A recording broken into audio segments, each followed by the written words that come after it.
Question है calculate the total capacitance of the circuit. Question number first, calculate the total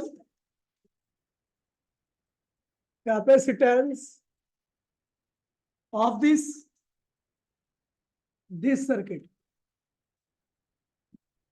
इस circuit का कुल capacitance calculate करो। Question mark कहां से आएगा? इस पूरे सर्किट का, जो सर्किट बनाने जा रहा हूं, उसका कुल कैपेसिटेंस आपको निकालना है। ठीक है सर, सर्किट कुछ इस तरीके का, ये C1 कैपेसिटर है, ये C2 कैपेसिटर है, ये C3 कैपेसिटर है, ये C4 कैपेसिटर है, ये C5 कैपेसिटर है, और यहां पे लगी है एक बैटरी। तो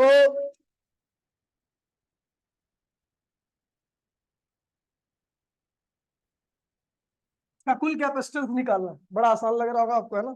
चलो,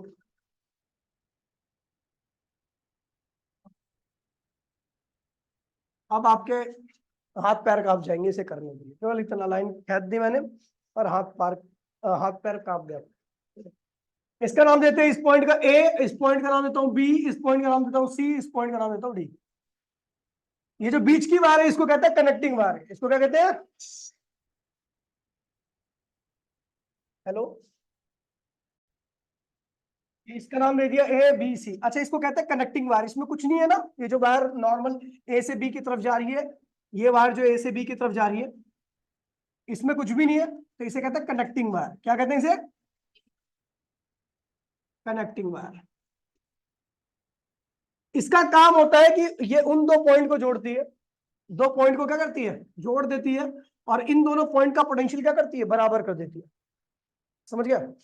ऐसी ये भी क्या है भैया? कनेक्टिंग वायर है।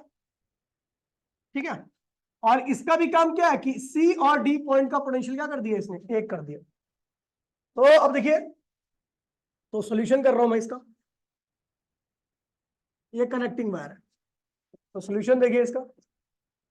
तो बाय कनेक्टिंग वायर, हाँ सही, हेयर पोटेंशियल ऑफ ए बराबर में potential of B. A point का और बी पॉइंट का पोटेंशियल क्या हो गया? बराबर हो गया। अब एक कैपेसिटर को दो बराबर, यहां पर ऐसे, तो ये वाली साइड क्या है और ये वाली साइड क्या है? दोनों सेम पोटेंशियल पर है ना? पता लग गया ना, दोनों सेम पोटेंशियल पर है।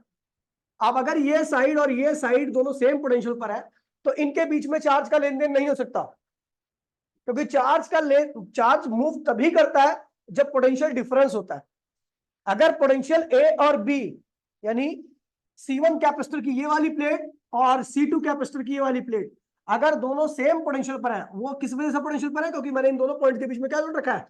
कनेक्टिंग वायर है। तो इन दोनों प्लेट्स के बीच में चार्ज का लेन देन नहीं होगा, और जब चार्ज का लेन देन नहीं होगा तो यहां पर भी चार्ज की वैल्यू क्या होगी? जीरो, और यहां पर भी चार्ज की वैल्यू क्या होगी? जीरो, क्योंकि लेन देन हो ही नहीं रहा, तो दोनों चार्ज होंगे ही नहीं, यानी दोनों पे चार्ज क्या होगा? जीरो। बिल्कुल सेम ऐसे ही सी पॉइंट और डी पॉइंट, दोनों का पोटेंशियल क्या है? सेम है, यानी C4 कैपेसिटर का ये वाली प्लेट और C5 कैपेसिटर की ये वाली प्लेट क्या है? सेम पोटेंशियल में। इनके बीच में भी चार्ज का लेन देन नहीं होगा। जब चार्ज का लेन देन नहीं होगा तो Q4 की वैल्यू भी क्या होगी? जीरो, और Q5 की ये भी चार्ज नहीं होगा। जो कैपेसिटर चार्ज नहीं होता वो सर्किट में किसी काम का नहीं होता। तो देखिए, C1 कैपेसिटर क्या है भैया? अनचार्ज है। ये क्या है? अनचार्ज। C2 कैपेसिटर भी क्या है? अनचार्ज है। और जो अनचार्ज होते हैं उनको हम सर्किट में लेते ही नहीं है कभी भी कैपेसिटर। ठीक है, और ऐसे ही हम जानते हैं किसका पोटेंशियल बराबर है? सी का पोटेंशियल किसके बराबर है? डी के। तो जाहिर सी बात है ये C4 और C5 भी चार्ज नहीं होंगे, क्योंकि इनके बीच में चार्ज का लेन देन नहीं हो पा रहा।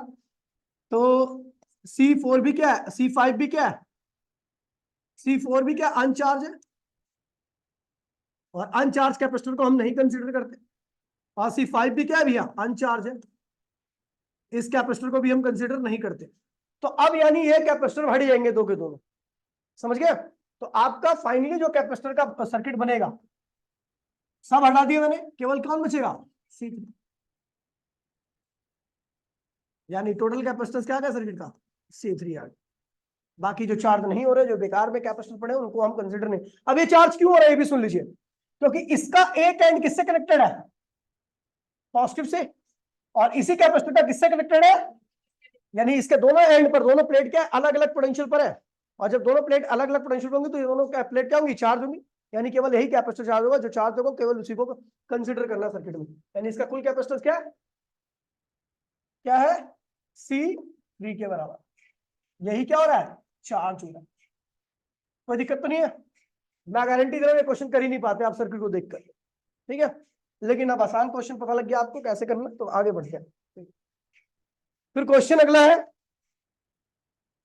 कह रहा है draw the graph in between, draw the graph in between charge versus potential, and what about their slope and area, and what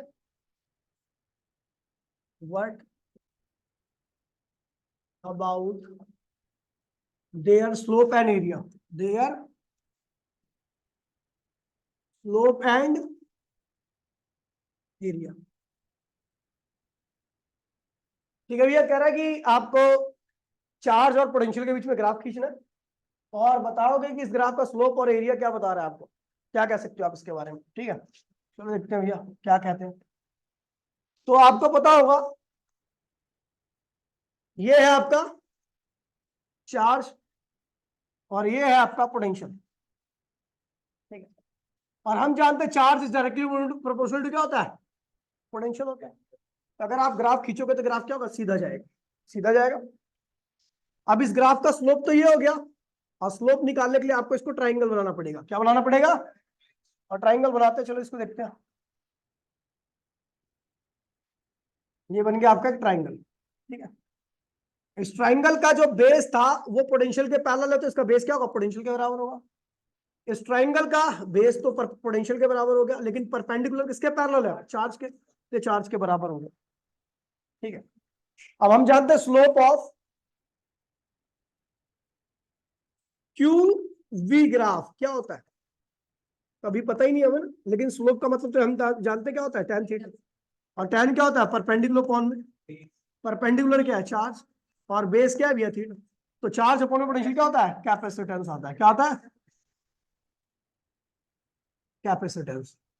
यानी अगर हमें बोला जाए कि क्यूबी ग्राफ का स्लोप क्या देता है, तो आप सीधा क्या बोलोगे, कैपेसिटेंस देता है। और आप देख लेना कि slope is directly proportional to, slope of Q V graph is directly proportional to क्या है भैया, कैपेसिटेंस।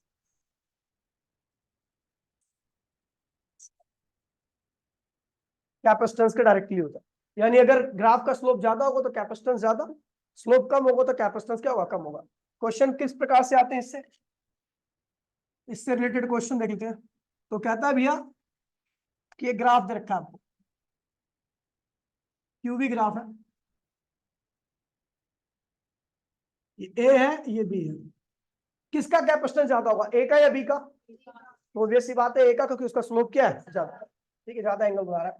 तो here theta of A is greater than theta of B, tan theta of A is greater than tan theta of B. तो slope of क्या हुआ, ए ज्यादा हो गया, स्लोप ऑफ बी क्या हुआ, कम हो गया। हम जानते हैं जिसका स्लोप ज्यादा होता है उसका कैपेसिटेंस भी क्या होता है, तो capacitance of A is greater than capacitance of B. एक तो इस प्रकार के भी क्वेश्चन आते हैं कंसेप्चुअल टाइप में 1 मार्क्स में। फिर आता है एरिया,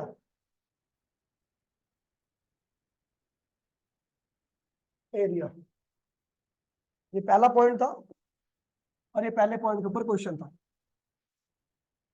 दूसरा पॉइंट आ रहा है एरिया ऑफ क्यूवी ग्राफ। अगर आपको याद है तो area of Q V graph, area होता क्या है, यहाँ पर ट्राइंगल बन रहा है, तो ट्राइंगल का एरिया क्या होगा, ट्राइंगल का एरिया क्या होगा, हाफ बेस इंटू में हाइट, हाफ बेस क्या है इसका v, और हाइट क्या है क्यू, क्यू की वैल्यू किसके बराबर होती है, तो ये क्या होगा, हाफ CV स्क्वायर हो गया। ये किसके बराबर आ रहा है, ये होती क्या, एनर्जी स्टोर्ड और loss, energy stored in energy store और loss in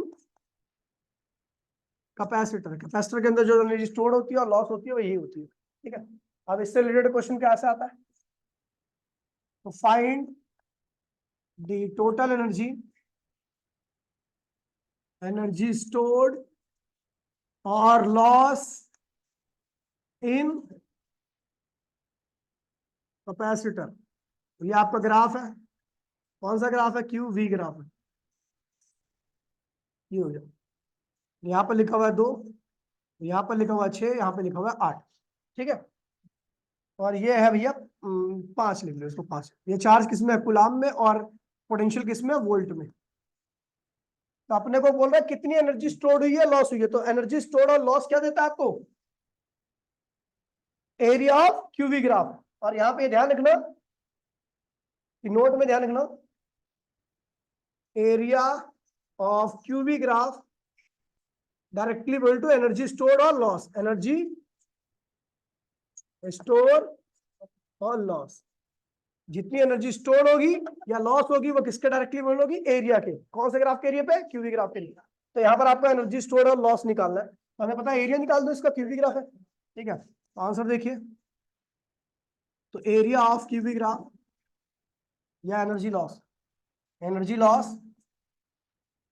energy loss slash store किसके बराबर होता है? एरिया ऑफ क्यूवी ग्राफ के।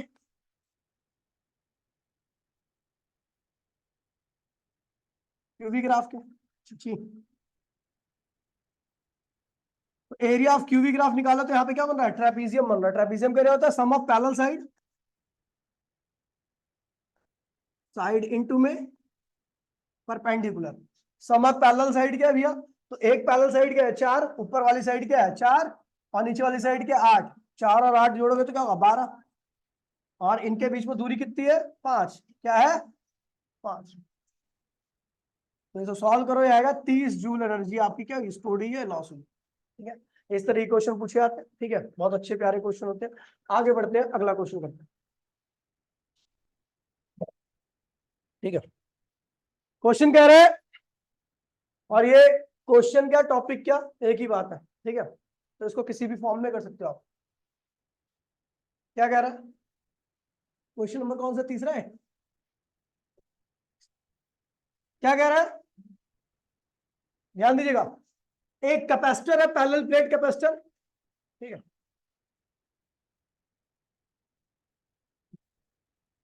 ये पैरेलल प्लेट कैपेसिटर है।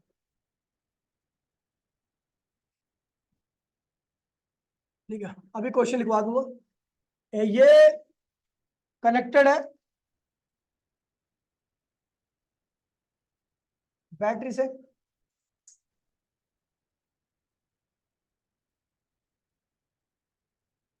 बैटरी से कनेक्टेड है।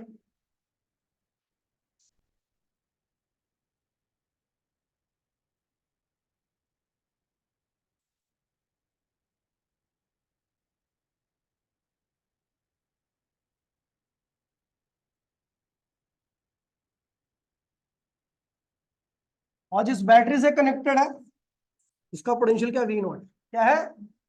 ध्यान दीजिएगा भैया, बहुत अच्छा क्वेश्चन।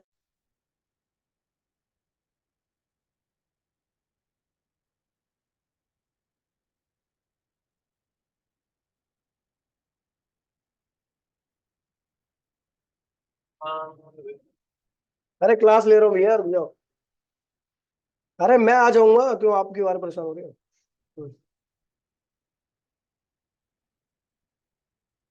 ठीक है, ये ऐसा है। ठीक है, अभी इसका बैटरी वी नॉट से जोड़ रखा है, फुली चार्ज है। इधर इसका एरिया ए है, इसका एरिया ए है। दोनों प्लेट्स के बीच की दूरी कितनी है? डी है। और दोनों प्लेट के बीच में क्या सेटअप रखी है? Electric field. क्या सेटअप रखी है? Electric field. इधर प्लस क्यू चार्ज है,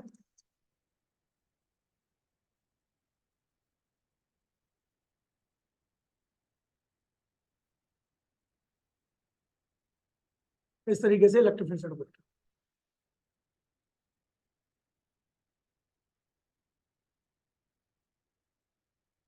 ठीक है, ये इलेक्ट्रिक फील्ड सेटअप रखी है। इलेक्ट्रिक फील्ड की वैल्यू क्या देखिए? ई नॉट देखिए। और इसके बीच में भी क्या है? स्पेस है, स्पेस है पूरा। ठीक है, इधर प्लस क्यू चार्ज है मान लीजिए, और इधर क्या है? Minus Q charge. अब ये बैटरी इससे कनेक्टेड है। ठीक है। तो अब एक चीज बताओ, यहाँ पे इलेक्ट्रिक फील्ड कितनी है?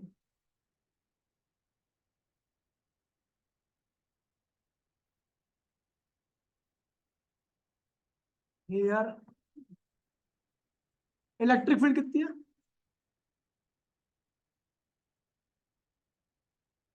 कितनी भैया? ई नॉट है। क्या है? E nought. Electric field E nought है। पोटेंशियल क्या होगा? पोटेंशियल क्या होगा? वी नॉट होगा, और वी नॉट की वैल्यू किसके बराबर होगी? ई नॉट इंटू में डी के बराबर होगी। याद है? उसके बाद फिर कैपेसिटेंस क्या होगा? कैपेसिटेंस होगा सी नॉट, और सी नॉट की वैल्यू क्या होगी? ए एप्सिलॉन अपॉन में डी, क्योंकि इसके बीच में क्या रखा है? स्पेस। स्पेस में आप कुछ नहीं लगाते सी नॉट के साथ। फिर स्टोर चार्ज। स्टोर चार्ज या स्टोर चार्ज,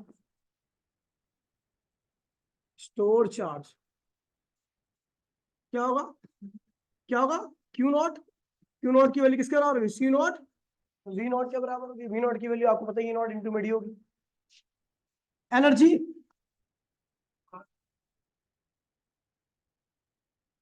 तो वो यू नॉट होगी, वो क्या होगी? Half C nought V nought square. फिर होती है एनर्जी डेंसिटी,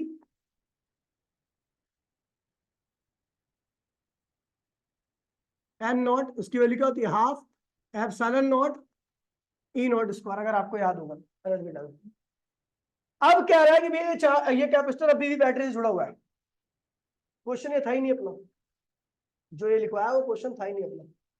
क्वेश्चन अब आ रहा है। ये केस फर्स्ट है।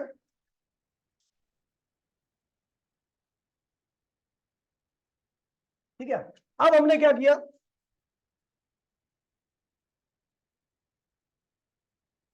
केस सेकंड कर, case second. Now we filled the space of capacitor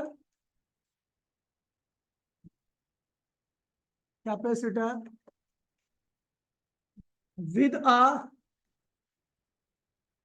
dielectric of constant A, and battery remain charge the capacitor।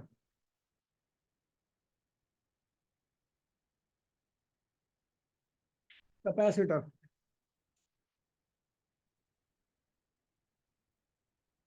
क्या कह रहा है भैया? केस सेकंड में हमने क्या किया कि इसके स्पेस को किससे भर दिया? डाइलेक्ट्रिक से, और बैटरी अभी भी क्या कर रही है? कैपेसिटर को चार्ज कर रही है। ठीक है। अब कैपेसिटर को हमने भर दिया,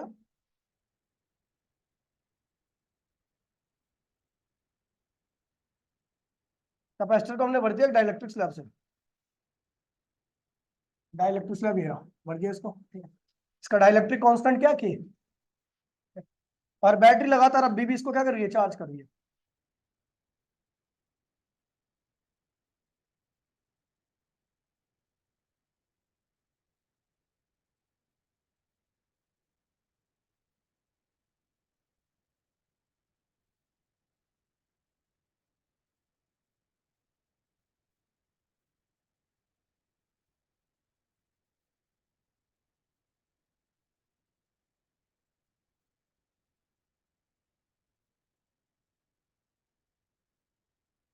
बैटरी इसको अभी भी चार्ज कर रही है। तो भैया आपको पता है, अगर थोड़ा भी ध्यान होगा,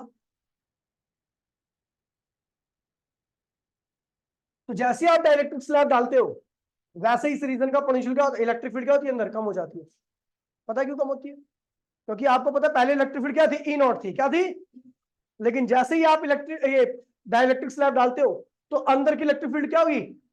सुन लीजिए, ये जो डाइलेक्ट्रिक स्लैब डाल रखा है, ये पोलराइज हो जाएगा। क्या हो जाएगा? पोलराइज होकर के एक इलेक्ट्रिक फील्ड क्रिएट करेगा, जो ई नॉट की क्या होगी? अपोजिट होगी। नेट इलेक्ट्रिक फील्ड क्या होगी? E nought minus EP. अंदर की मीडियम की इलेक्ट्रिक फील्ड क्या होगी? ईएम। और ईएम की वैल्यू अगर आपको याद होगा, इसके बीच में जो इलेक्ट्रिक फील्ड होगी वो क्या होगी? ईएम। और वो ईएम किसके बराबर होगा? ई नॉट माइनस ईपी के या ई नॉट अपॉन में के लिख दो ना, डाइलेक्ट्रिक कांस्टेंट क्या ये याद है, अंदर की इलेक्ट्रिक फील्ड इतनी हो चुकी है, समझ गया।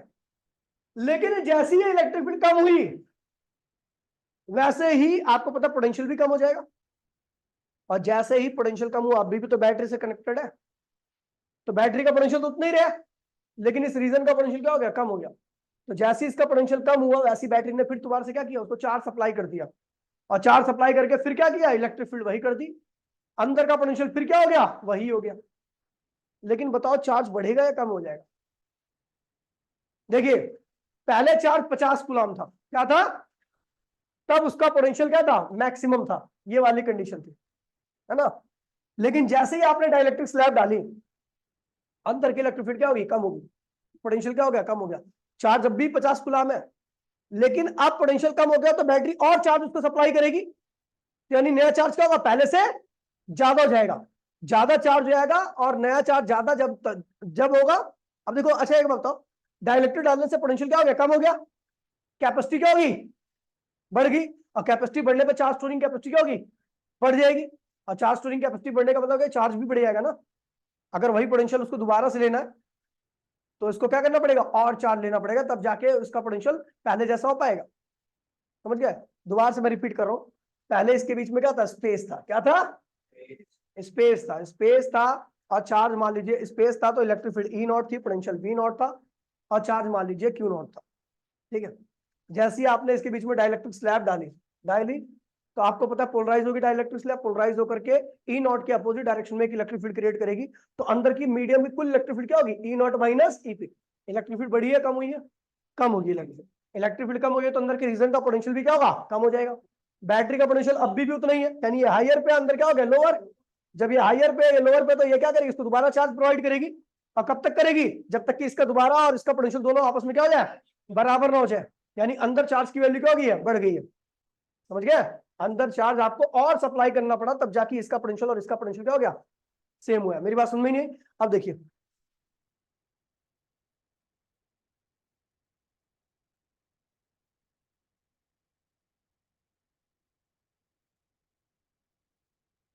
ठीक है, अब देखिए अब क्या हुआ, अब जो मीडियम की इलेक्ट्रिक फील्ड होगी वो क्या होगी, ई नोट के बराबर रहेगी। क्यों रहेगी,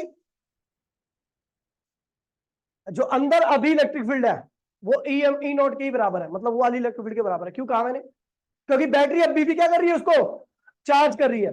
जो इलेक्ट्रिक फील्ड डाइलेक्ट्रिक डालने से कम हुई थी उसको बैटरी ने क्या किया, उसकी भरपाई कर दी, उसको चार्ज कर दिया, और ज्यादा चार्ज कर दिया, पहले जैसे इलेक्ट्रिक फील्ड दोबारा से उस रीजन में कर दी, समझ गया। तो ये लिख देना, क्योंकि क्योंकि बैटरी अब भी अब भी कैपेसिटर को कैपेसिटर को अब तू सही कर दी, चल, को चार्ज कर रही है, चार्ज कर रही है, इसलिए इलेक्ट्रिक फील्ड फिर ऐसी लिखते ना, पहले जैसी हो जाएगी, पहले जैसे जैसी हो जाएगी, क्योंकि बैटरी और चार्ज सप्लाई कर देगी, और चार्ज सप्लाई कर देगी, समझिए भैया। तो ई बराबर में ई नॉट क्यों है, क्योंकि आपको पता है इलेक्ट्रिक फील्ड तो कम हुई है, लेकिन बैटरी उसको और चार्ज सप्लाई करके पहले से इलेक्ट्रिक फील्ड कर दे रही है, समझिए। फिर दूसरा क्या है, पोटेंशियल। पोटेंशियल ऑफ मीडियम क्या होगा, electric field of medium into में डिस्टेंस। आपको पता है इलेक्ट्रिक फील्ड तो वही है क्योंकि बैटरी ने चार्ज कर दिया, तो क्या होगा भैया, ई नॉट के बराबर ही इलेक्ट्रिक फील्ड मीडियम की, देखो ना, इंटू में डी, तो किसके बराबर रहेगा, वी नॉट, यानी पोटेंशियल पे भी कोई फर्क पड़ेगा नहीं। क्यों, क्योंकि भैया बैटरी उसको फिर दोबारा चार्ज कर दे रही है, जो पोटेंशियल कम होता है बैटरी ने उसको चार्ज सप्लाई करके वही पोटेंशियल फिर दोबारा से कर दिया। फिर क्या है, अगला क्या है, कैपेसिटेंस। कैपेसिटेंस क्या होगा, कैपेसिटेंस ऑफ मीडियम क्या होगा, तो A epsilon not dielectric constant upon में डी। ए एप्सिलॉन अपॉन में डी, अगर आपको याद होगा तो मैंने पीछे क्या लिखा था, सी नॉट। क्या लिखा था, ये, तो इसको लिख देना, इसी कैपेसिटेंस के टाइम्स क्या हुआ, बढ़ गया। मतलब अगर आपने डाइलेक्ट्रिक कांस्टेंट 10 डाला है, पहले कैपेसिटेंस क्या था 2, तो अब 10 डालने के बाद क्या होगा, 20 हो जाएगा। ठीक है। चौथा, चार्ज स्टोर। चार्ज, बताओ चार्ज बढ़ा या कम हुआ था, बढ़ गया था, क्योंकि आपको पता वही पोटेंशियल दोबारा से लेना है डाइलेक्ट्रिक के रहने के बावजूद भी, तो उसको और चार्ज सप्लाई करना पड़ेगा। कितना चार्ज सप्लाई करना पड़ेगा देख लीजिए। क्यूएम क्या होगा, सीएम इंटू में वीएम।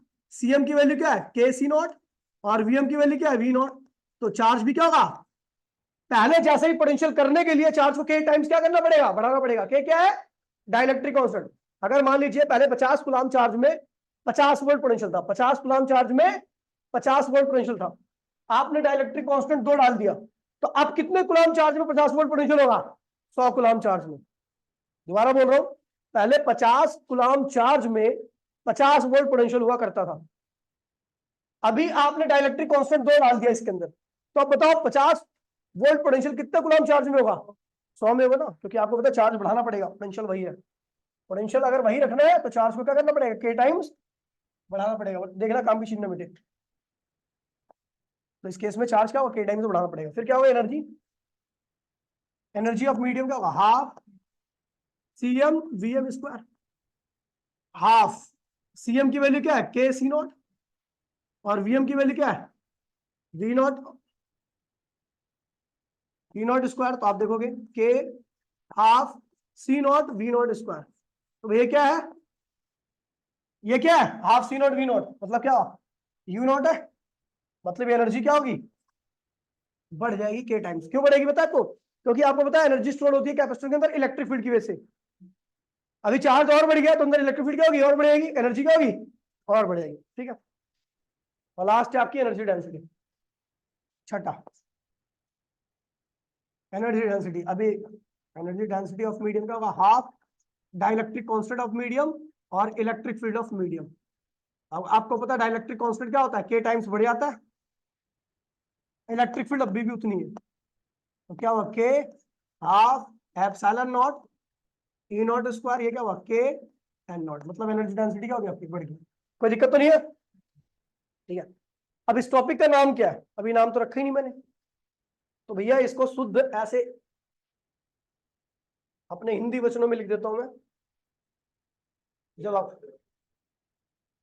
वैसे आपको पता लग गया होगा कि एक बैटरी है, सॉरी कैपेसिटर है जो चार्ज है, और उसके बीच में हमने डाइलेक्ट्रिक स्लैब डाला, फिर भी बैटरी क्या हो रही है, कैपेसिटर क्या हो रहा है, चार्ज ही हो रहा है। तो उनके इन सारे फैक्टर पे क्या इन्फ्लुएंस होगा, ठीक है। क्वेश्चन क्या है देख लीजिए। क्वेश्चन कह रहा है if a capacitor is charge, if a capacitor is charge, battery remain connected, battery remain connected, ठीक है, and the space between plate is filled, and the space between plate is filled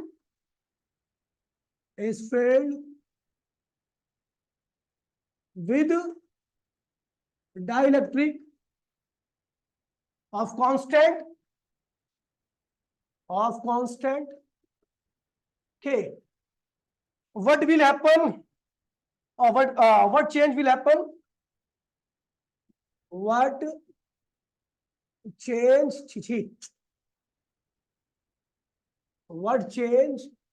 है आप तो आएंगे ना, change will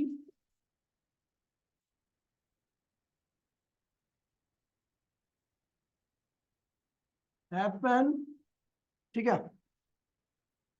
इन फर्स्ट,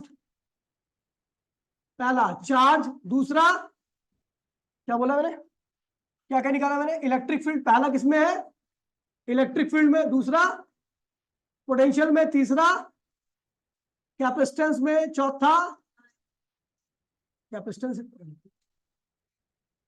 फिर चौथा charge में, पांचवा एनर्जी छठा एनर्जी डेंसिटी। ये क्वेश्चन है आपका।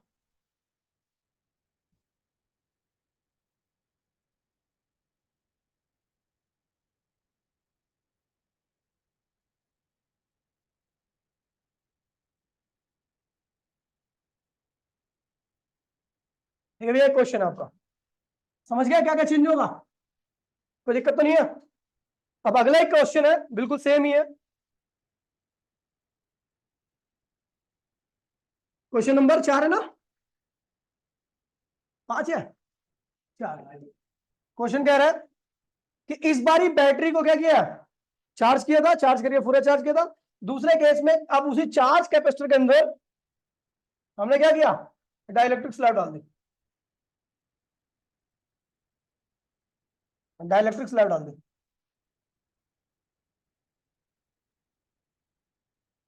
चार्ज है, चार्ज कैपेसिटर।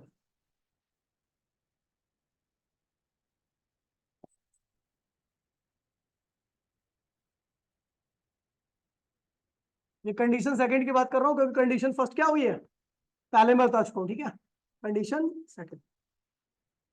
अब क्या कर रहा है ये, अब ये चार्ज तो हो नहीं ना, ये चार्ज, ये कैपेसिटर चार्ज नहीं हो रहा, चार्ज नहीं हो रहा। अब भैया चार्ज नहीं हो रहा तो भैया देखिए इलेक्ट्रिक फील्ड ऑफ मीडियम क्या होगी। अच्छा, पहले चार्ज हो रहा था तो इलेक्ट्रिक फील्ड फिर वैसी होगी थी, मेंटेन होगी थी पहले से, कम हुआ था जो चार्ज ना। अब क्या हुआ, इलेक्ट्रिक फील्ड मेंटेन नहीं हो पाएगी। अब इलेक्ट्रिक फील्ड मीडियम की क्या होगी, कम हो जाएगी। याद है आपको, नई इलेक्ट्रिक फील्ड होती थी, नया पोटेंशियल क्या होगा, कम हो जाएगा। पोटेंशियल ऑफ मीडियम क्या होगा, electric field of medium into में distance. Electric field of medium क्या हो गया, ई नॉट अपॉन में के, और सेपरेशन क्या डी है तो वी नॉट अपॉन में क्या हो गया, के हो गया। तीसरा फिर क्या निकालते भैया, कैपेसिटेंस। कैपेसिटेंस ऑफ मीडियम वही रहेगा, ए एप्सिलॉन कितना डाइलेक्ट्रिक कांस्टेंट डाला है, के अपॉन में डी, यानी कैपेसिटेंस क्या हुआ, बढ़ गया। चौथा चार्ज इन मीडियम, तो भैया अब तो चार्ज ही नहीं कर रहे ना, तो चार्ज वही रहेगा जो पहले था। देखो प्रूफ भी कर देते हैं। Capacitance of medium, potential of medium. Capacitance क्या हुआ, के टाइम्स बढ़ चुका है, लेकिन पोटेंशियल क्या हुआ, के टाइम्स कम हो चुका है। के से कैंसिल हो गया तो क्या हुआ, C nought V nought, C nought V nought क्या है, क्यू नॉट है, मतलब चार्ज वही रह गया, अब तो चार्ज ही नहीं होगा। पांचवा क्या है, एनर्जी ऑफ मीडियम, तो हाफ एनर्जी कम होगी बढ़ेगी। एनर्जी किसकी फॉर्म में स्टोर होती है, इलेक्ट्रिक फील्ड की फॉर्म में। अब आपने डाइलेक्ट्रिक स्लैब डाल दिया तो नेट इलेक्ट्रिक फील्ड अंदर की क्या होगी, कम होगी, तो एनर्जी भी क्या होगी, कम हो जाएगी। देख लो इसको प्रूफ कर देते हैं, CM V M square, half CM क्या है, के सी नॉट, और वीएम क्या है, वी नॉट अपॉन में का होल स्क्वायर। इसको देखोगे तो क्या होगा, हाफ के सी नॉट और वी नॉट स्क्वायर अपॉन में के स्क्वायर। के से के क्या हुआ, कैंसिल हो गया।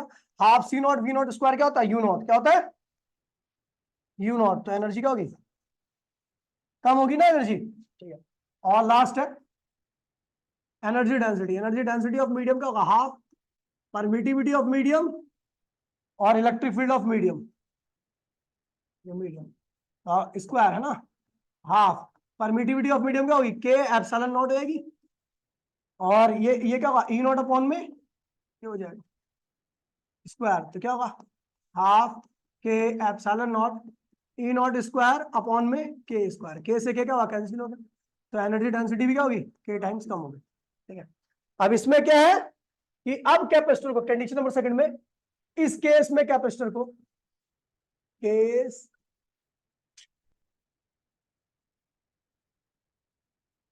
इस केस में चार्ज कैपेसिटर के अंदर,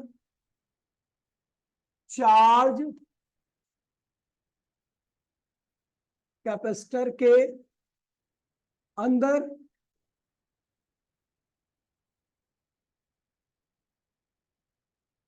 डाइलेक्ट्रिक डालेंगे जिसका कांस्टेंट क्या है, के, और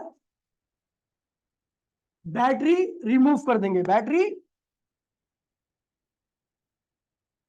रिमूव कर देंगे। छी छी, और जब बैटरी रिमूव कर देंगे तो बाकी जो है फैक्टर्स आएंगे वो कुछ इस तरीके से आएंगे। ठीक है, अगला क्वेश्चन क्या है, क्या रहा है, कौन सा question number 5? Calculate effective capacitance of this capacitor. Calculate effective, effective मतलब टोटल कैपेसिटेंस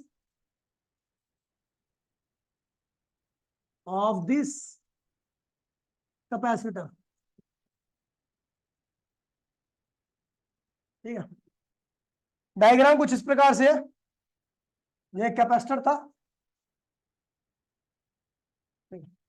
इसके बीच में दो डाइलेक्ट्रिक स्लैब डाल दी।